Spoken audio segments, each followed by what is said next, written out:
만점자의 눈! 반갑습니다 여러분, 만점자의 눈입니다. 오늘은 이제 경기여고 시험지를 가지고 리뷰 영상을 찍으려고 합니다. 시간 배분에 대한 이야기들을 안 할 수가 없어요. 그래서 우리 문제풀이 전략은 어떻게 가져갈 것인지 고민을 해가면서 살펴보겠습니다. 일단 경기여고는 난이도가 순차 배열이었어요. 뒤로 갈수록 점점점 어려워지는 문항들이 있는 거고, 특히 이제 서술형이 맨 뒤에 두 문항이 5점짜리 두 문항이 있는데 서술형들이 그렇게 어렵지가 않았습니다. 따라서 문제풀이 전략도 다시 한번 저희가 점검을 해보겠습니다. 자, 바로 시작하겠습니다. 자, 1번 문제는 다항식의 연산 문제이니까 간단하게 계산을 해주면 될 것 같고, 2번 문제도 바로 계산하는 게 아니라 주어진 식을 잘 정리해서 이제 계산을 하면은 편안하게 계산할 수 있습니다. 자, 3번 같은 경우는 이 Z라고 하는 녀석이 너무 유명한 녀석인지라 금방 알 수 있습니다. 주기가 8짜리죠. 그래서 2025개의 항을 다 더해달라고 했으니까 주기성을 이용해서 계산하면은 금방 구할 수 있을 거고, 참고로 이제 뭐 만약에 낯선 Z가 두어졌다 하면은 뭐 복소평면을 이용해서 주기를 빨리 판단할 수도 있습니다. 자, 4번입니다. 4번은 반복되는 덩어리들이 있으니까 그걸 하나의 묶음으로 생각을 해서 전개를 차근차근 해주신 다음에 주어진 A, B에 대한 수치들을 대입을 해주면은 풀 수 있을 거고, 자, 5번 같은 경우는 실근을 갖도록 해달라고 했으니까 판별식을 써서 A 값의 범위를 구할 수가 있을 겁니다. 그래서 최대값을 구해낼 수 있다. 자, 6번 같은 경우는 항상 튀어나오는 문제입니다. Z를 A 플러스 BI라고 잡고 바제트는 A-BI로 잡은 다음에 복소수 상등을 이용을 해서 A, B를 확정 지을 수가 있어요. 그래서 Z를 구할 수 있고 바제트도 구할 수 있고 하니까 그 둘의 합을 저희가 계산할 수 있겠죠. 자, 7번 문제입니다. 2차 함수하고 직선이 한 점에서 만나달라고 했으니까 저희가 판별식을 쓰게 될 겁니다. 그러면은 A 값에 대한 2차식이 만들어지는데 근각에서의 관계를 이용하면 되겠죠. 자, 8번은 두 개의 2차 방정식이 주어져 있는데 두 근이 알파 베타인 2차 방정식과 알파 플러스 2와 베타 플러스 2가 근인 2차 방정식이 주어져 있습니다. 따라서 우리 근과 계수의 관계를 이용을 해갖고 연립 방정식을 풀어주게 된다면 이 A하고 B를 모두 구해낼 수가 있어요. 그래서 A-B의 값을 계산할 수가 있습니다. 단순 계산 문제예요. 자, 9번 문제 보겠습니다. 9번 문제는 이제 식을 바라보면서 어떻게 행동해야 되는지를 잘 알아야 되는데 나머지 정리도 생각이 나고 항등식의 성질들도 이용을 할 수 있어야 돼요. 그리고 무엇보다 중요한 거는 식 조작을 할 줄 알아야 됩니다. 일단 x값에 1을 대입을 해주게 되면은 a값을 구해낼 수가 있습니다. 그러면은 3차식이 완성이 되는데 여기서 이제 식 조작을 좀 해주셔야 돼요. 우변에 있는 마이너스 4를 좌변으로 옮겨서 3차식이 인수분해 되는 형태로 만들어 주게 되면은 여기서 이제 저희가 조립제법을 쓸 수가 있습니다. 그러면은 QX식을 완성할 수 있겠죠. 이 과정이 좀 연습이 되어 있어야 돼요. 문제를 풀면서 연습이 되어 있던 친구들은 무난하게 해낼 수 있는데, 문제 푸는 것이 연습이 안 돼 있는 친구들은 이거 어떻게 해야 될지 잘 몰라하는 경우도 있다. 자, 10번 문제는 주어진 범위에서의 최대값과 최소값을 구하는 거니까 일단 그림부터 그려놓고 판단을 하실 수 있을 거예요. 그래서 간단하게 구할 수 있다. 자, 11번은 이제 좀 힘들 수가 있어요. 우리 친구들이 조립제법이 익숙하지 않은 친구들이 꽤나 많기 때문에 일단 힌트는 상수항이죠. 상수항에 24라고 써있고 요 밑에 주어진 식에서는 마이너스 2가 내 눈에 보이니까 A, B를 곱했을 때 마이너스 12가 되어야 되는 걸 알 수 있습니다. 그러면은 12를 두 개로 쪼개게 되면은 후보들이 나오게 되는데, 이 수치들이 이제 4차식의 인수가 돼야 되니까 하나하나 대입하다 보면은 X값에 4를 넣었을 때 4차식이 0이 되는 걸 알 수 있습니다. 따라서 이제 이 4차식을 조립제법을 하게 되면은 A값도 구하고 B값도 구하고 C값도 구할 수 있습니다. 풀이는 간단한데 문제는 이것을 해내는 과정이 우리 친구들이 익숙하지 않으면 좀 헤맬 수 있기 때문에 제가 별표를 치겠습니다. 자, 12번 보겠습니다. 12번은 이제 두 복소수 알파, 베타가 직접 주어져 있기 때문에 바 알파도 표현이 가능하고 바 베타도 표현이 가능합니다. 따라서 주어진 식은 그냥 단순한 계산 문제가 돼요. 그래서 복소수 계산을 잘 해주시면 되겠습니다. 자, 13번 문제 보겠습니다. 13번 문제는 뭐 중학교 3학년 활용 문제로도 비슷한 문제들이 종종 나오고, 그리고 무엇보다 고등학교 기출문제들을 보다 보면은 이런 문제들은 항상 튀어나옵니다. 그래서 별다를 게 없어요. 표 만들어 갖고 관계식을 제대로만 만들어 주게 되면은 값들을, 원하는 값들을 다 구해줄 수가 있습니다. 14번으로 넘어가겠습니다. 자, 14번을 보게 되면은 복잡한 수의 계산인데 당연히 반복되는 수치들을 미지수로 놓았고 저희가 인수분해나 곱셈공식을 활용을 해서 식을 간단하게 만들어 줍니다. 그리고 식을 간단하게 만들었으면 다시 원래 숫자들을 넣어서 수의 계산으로 바꿔주는 거고, 이 문제에서의 좀 특이한 점은 중학교 1학년 때 개념들도 확실하게 알아야만 한다. 만약에 이 문제를 틀렸다고 한다면 이건 중학교 개념이 튼튼하지 못하다는 거니까 반성하셔야 됩니다. 자, 15번 문제입니다. 이렇게 함수식에 미정계수가 들어가 있으면은 우리 친구들이 꽤나 힘들어요. 하지만 항상 이야기했던 겁니다. 구간이 고정돼 있고 함수가 움직이거나, 아니면은 함수가 고정돼 있고 구간이 움직이거나, 아니면은 좀 더 복잡하면은 둘 다 움직이게 할 수도 있는데, 이거는 그나마 좀 편하네요. 구간은 가만히 있고 함수만 움직이면 되는 거니까. 그 상태에서 최소값이 확정되어 있기 때문에 이제 기은, 니은, 디귿을 확인해 가면서 살펴보면 될 것 같습니다. 자, 일단 기읍번 A값이 2다 라는 얘기는 대칭축이 2란 뜻입니다. 그러면은 최소값은 꼭지점에서 만들어지겠죠. 따라서 B값이 4란 얘기는 너무나 당연한 이야기. 자, 이번에는 A값이 마이너스 1보다 왼쪽에 있습니다. 그러면은 F-1 값이 최소값이 된다는 뜻이니까 마이너스 4가 된다는 뜻이니까 그거를 정리를 좀 해주게 되면은 B에 대한 식을 만들 수가 있어요. 그러면은 틀렸다는 것을 저희가 확인할 수가 있습니다. 자, 이제 문제는 디귿번일 거예요.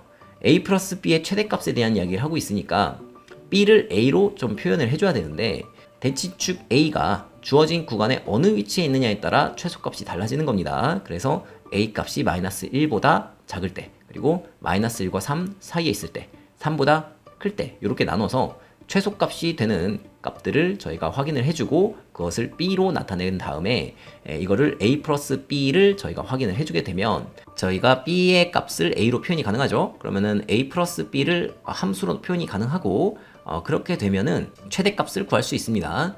자, 그 다음 마이너스 1과 3 사이에 A가 있다고 한다면 꼭지점이 바로 최소값이 되니까 B값이 그냥 마이너스 4가 돼요. 그러면은 이제 A-4의 범위를 저희가 이제 표현할 수가 있으니까 또 최대값을 표현할 수가 있습니다. 자, 마지막으로 A값이 3보다 클 때에는 최소값이 F3에서 만들어질 테니까 이걸 가지고 B를 또 A로 표현이 가능하고, 그러면 A 플러스 B를 A에 대한 함수로 만들 수가 있습니다. 그럼 저희가 또 최대값을 확인해 볼 수 있겠죠. 그래서 최대값들끼리 비교를 해봤을 때 가장 큰 값이 최대값이니까 가장 큰 값은 7이 아닌 것을 저희가 확인할 수가 있어요. 4분의 29가 최대인 걸 알 수 있습니다. 따라서 디귿번은 틀리게 되는 거죠. 그래서 이 15번 문제 같은 경우는 기역과 니은을 통해서 힌트를 받을 수가 있어요. 문제풀이의 방향 같은 거. 그런데 이런 문제를 푸는 훈련이 제대로 안 돼 있는 친구라고 한다면은 꽤나 힘들었을 수 있습니다. 자, 이번에는 16번인데 치환 덩어리가 눈에 보여야 돼요. 그래서 치환 덩어리로 이렇게 묶어내야 되는데, 치환 덩어리로 묶어주려고 하다 보니까 방해되는 요소가 보여요. 따라서 여기서는 식 조작을 해줘야만 합니다. 이것도 경험이에요. 경험이 없는 친구들은 이런 생각을 절대 못하니까. 그래서 우리가 치환 덩어리로 묶어내기 위해서 약간의 식 조작이 필요한 거고, 그렇게 식 조작을 한 다음에 인수분해를 마무리하게 되면은 수를 분해를 해갖고 분해한 수들 중에서 가능한 것을 따져보면 두 가지밖에 안 나오니까 이걸 통해서 우리가 PQ 값을 구해낼 수가 있습니다. 따라서 Q-B의 최대값과 최소값의 합을 구할 수 있겠죠. 여기서 주의해야 될 거는 Q-P가 특정한 하나의 값이 나오지 않는다는 거예요. 문제를 보자마자 느낄 수 있어야 됩니다. 최대값과 최소값을 얘기하고 있으니까 케이스가 여러 개 나오겠구나. 이것을 이제 좀 미리 파악을 해놓게 되면은 문제풀이 방향을 잡는데 더 도움이 될 겁니다. 자, 17번입니다. 17번은 이제 그림을 그려가면서 상황을 이해를 하셔야 됩니다. 일단 대칭축이 A이기 때문에 우리 B가 2A보다 작다고 했으니까 B의 위치를 확정을 지어줘야 돼요. 따라서 B의 값이 위치할 수 있는 곳을 기준으로 나누다 보면은 케이스가 두 가지가 나오게 됩니다. 따라서 그 각각의 경우에 따라 최대값이 9가 될 수 있는 경우를 생각을 해주게 되면은 저희가 A 값을 확정 지을 수 있고 그 범위 조건에 따라 만족하는 순서쌍들을 세워질 수가 있겠죠. 따라서 케이스 분류하는 능력이 제일 중요해 보입니다. 그리고 수 조건에 맞게 저희가 이제 개수를 세워내는 것들은 항상 나오는 거니까 이런 것도 대비가 되어 있어야 된다. 자, 18번 문제입니다. 난이도가 상당히 있습니다. 우리 친구들이 이 나머지 정리와 관련된 내용들을 제대로 알고 있어야 되고, 특히나 무엇보다 나머지의 자격이라고 하는 것을 항상 명심해 두셔야 돼요. 고난도 문제 항상 출제되는 거니까. 그리고 이렇게 나머지 정리와 관련된 문제들은 항상 식을 조작할 줄 알아야 됩니다. 내가 원하는 형태로 만들어줄 수가 있어야 돼요. 자, 그래서 이제 가나 조건을 이용을 해서 fx식을 표현을 해야 되는데, 가조건을 통해서 우리가 알 수 있는 건 이 qx라고 하는 식이 2차식이어야 돼요. 그리고 최고차항 계수는 3이어야 됩니다. 따라서 qx를 표현을 할 수가 있습니다. 미지수 a, b를 써갖고 그 다음에 이제 나조건을 활용해야 되니까 x제곱 플러스 x 플러스 1로 나누는 형태를 만들려면은 식을 조작을 해줘야 돼요. 그래서 가족권으로 주어졌던 식을 조작을 해서 표현을 하게 되면은 나머지의 자격에 의해서 우리 나누는 수보다는 항상 나머지가 차수가 작아야 됩니다. 따라서 한 번 더 나눠줘야 돼요. 나머지가 되기 위해서는. 그러면 항등식이 만들어질 거고 그 항등식을 풀어주면은 미정계수 A, B를 모두 구할 수 있겠죠. 한마디로 QX가 완성이 됩니다. 그럼 QX가 완성이 되면 FX도 완성이 됐다는 뜻이니까 F1과 Q3을 구해서 값을 구해내면 되겠죠. 이 문제를 풀기 위해서는 경험치가 굉장히 중요합니다. 항등식과 나머지 정리에 대한 정확한 개념을 바탕으로 해서 식 조작을 하는 능력이 굉장히 중요해 보여요. 그래서 공부를 제대로 했으면은 문제 푸는 데는 큰 어려움이 없었을 거다라고 생각이 됩니다. 자, 19번 문제입니다. 이번 중간고사의 꽃은 여전히 나머지 정리와 항등식 파트인 것 같아요. 그래서 이 19번 문제도 마찬가지입니다. 나머지 정리 문제가 나왔는데 일단 가 조건을 통해서 저희가 B를 A로 표현이 가능합니다. 그러면 문자의 개수를 줄이는 방향으로 식을 정리를 하는 거니까 B를 A로 표현해서 fx를 정리할 수가 있을 거고 그리고 이제 나 조건도 해석을 잘 해야 되는데 x 플러스 3분의 4로 나누어 떨어진다고 했으니까 이것도 나머지 정리예요. x에다가 마이너스 3분의 4 값을 넣었을 때 0이 되는 겁니다. 그러면 두 개의 수치를 곱해서 0이 나왔다는 얘기는 둘 중 하나는 0이란 뜻이니까 거기에 맞춰서 케이스를 분류를 하게 됩니다. 그런데 만약에 a가 마이너스 9분의 16이라고 한다면 이거는 이제 b 값을 구해냈을 때 a, b가 정수가 되는데 정수가 되지 않아요. 그래서 문제 조건에 위배되니까 이 케이스는 틀린 케이스가 됩니다. 자, 그러면 두 번째 케이스 q에 마이너스 3분의 10을 넣은 값이 0이 되어야 된다는 뜻인데 그러면 저희가 또 나머지 정리를 쓸 수 있죠. x에다가 마이너스 3분의 10을 fx식에다가 넣게 되면은 그러면 저희가 f 마이너스 3분의 10이란 값이 마이너스 6이 나온다는 걸 알고 있으니까 직접 fx식에다가 대입을 해서 전개를 해서 풀어주게 되면은 a 값이 확정적으로 나옵니다. 계산력이에요. 그러면 이제 b 값도 구해지게 되는 거고 a, b를 모두 구했으니까 fx식이 확정이 됩니다. 근데 그 와중에 지금 이 fx가 x세제곱 플러스 3x 플러스 6하고 공통인수를 갖는다고 했으니까 또 이번에도 상수항 쪽을 주목해서 봐야 됩니다. 이 상수항 6을 저희가 이제 분해를 하다 보면은 인수의 후보들이 나와요. 몇 개 안 되니까 대입을 해나가면서 찾아보게 되면은 마이너스 3을 넣었을 때 fx가 0이 되는 걸 확인할 수 있습니다. 한마디로 마이너스 3이 공통인수인 걸 알 수 있어요. 따라서 d값은 3이 되는 거죠. 그래서 공통인수를 찾아냈으니까 이 마이너스 3을 x세제곱 플러스 cx 플러스 6에 대입하면은 c값도 저희가 구해낼 수가 있습니다. 그러면 a, b, c, d 값을 모두 구해냈으니까 저희가 계산하면 되겠죠. 이 19번 문제를 풀려면은 식을 다룰 수 있는 능력이 꽤나 있어야 됩니다. 한마디로 문자가 여러 개 주어졌을 경우 문자의 수를 줄이는 방향으로 식을 정리를 해야 되는데 그때 나머지 정리를 적극적으로 활용할 수 있어야 된다. 그리고 또 나누어 떨어진다는 게 무슨 의미냐, 그 인수값을 대입을 했을 때 0이 나온다는 뜻이니까 두 수를 곱해서 0이 나온다는 거는 어떤 의미인가, 거기에 따라 케이스를 분류를 해야 되겠구나, 이런 생각도 할 수 있어야 되고, 마지막 다조건에서는 인수 정리까지 쓸 수 있어야 되는 거니까 우리 친구들이 조립제법이 많이 익숙했다고 하면은 편안할 거고, 그렇지 않으면은 굉장히 좀 힘들지 않았을까, 이런 생각이 듭니다. 자, 20번 문제입니다.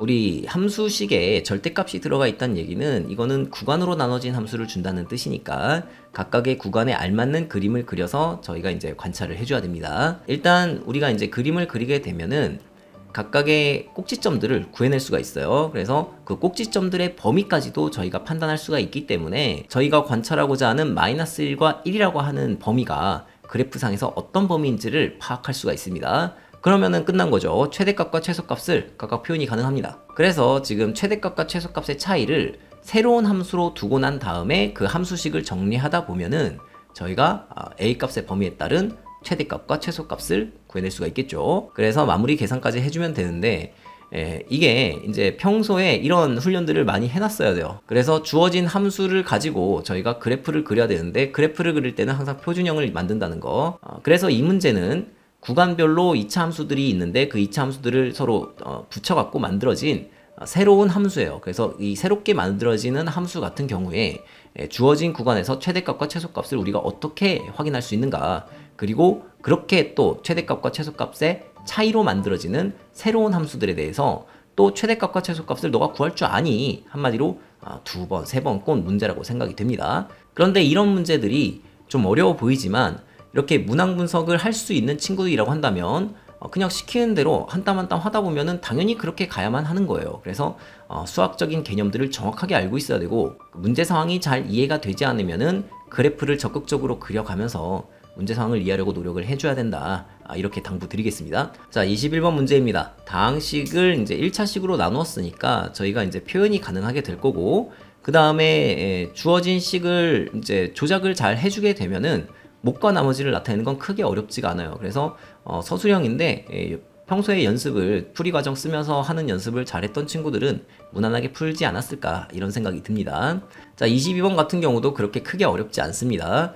2차 방정식이 주어져 있는데 뭐 B를 잘못 보고 풀었더니 두근이 다음과 같다. 또 C를 잘못 보고 풀었더니 두근이 다음과 같다. 이렇게 주어지고 있으니까 이거는 뭐 중학교 때 이런 비슷한 문제들을 워낙 많이 연습을 해봤기 때문에 우리 친구들이 근과 계수의 관계만 잘 활용한다고 한다면 B하고 C를 구해내는 거는 크게 어렵지 않을 거고, 그럼 완성된 제대로 된 식에서 2차 방정식의 근을 구해낼 수가 있겠죠. 그래서 좀 싱겁게 끝나게 됩니다. 그래서 경기여고 22문제를 모두 다 풀어봤는데 뒤에 있는 서술형 두 문제가 배점에 비해서는 그렇게 크게 어렵지 않기 때문에 문제 풀 때 서술형부터 처리하는 것도 나쁘진 않아 보입니다. 그래서 서술형부터 풀면서 배점 10점은 이제 가져가는 거죠. 가져가시고 앞에서부터 순차대로 이제 난이도가 올라가고 있기 때문에 앞에 있는 문제들을 좀 빠르게 푸셔야 될 것 같아요. 앞에 있는 문제 한 12번까지는 크게 어려운 거 없으니까 빨리빨리 풀어주시고 13번부터는 이제 문제를 어느 정도 우리 친구들이 경험이 있느냐에 따라서 좀 달라질 것 같고, 그리고 18번 이후부터 나오는 이제 고난도 문제들 같은 경우는 평소에 문항 분석 능력이 상당히 되어 있어야 돼요. 문제랑 대화할 줄 알아야 됩니다. 그래서 교과 개념도 굉장히 튼튼해야 되고, 그리고 이런 추론력을 요구하는 문제들을 어떻게 처리하는지도 경험치가 좀 쌓여 있어야 되니까 문제도 많이 풀어봤어야 되겠죠. 무엇보다 이제 평소에 실력이 있어야 됩니다. 실력이 있어야 이런 문제도 잘 푸는 거지, 훈련이 제대로 되어 있지 않은 친구들은 이런 문제들 보게 되면은 많이 힘들 것 같아요. 그래서 또 강조하고 싶은 거는 계산력입니다. 우리 내신 문제들은 변별력을 만들 때 계산력을 많이 요구합니다. 따라서 곱셈 공식, 인수분해 공식 정확하게 알고 있어야 되고, 그리고 무엇보다 이제 조리제법 같은 경우 이 인수 찾는 거 귀찮아하지 마시고 평소에 연습을 해 놓으셔야 이런 인수 같은 것도 금방금방 찾아냅니다. 그리고 수계산 같은 것도 평소에 좀 열심히 해주셔서 덧셈 뺄셈 곱셈 나눗셈 정확하게 하도록 그렇게 연습을 해야 될 것입니다. 자, 이렇게 해서 경기여고 기출문제 리뷰는 여기서 마치도록 하겠습니다. 감사합니다.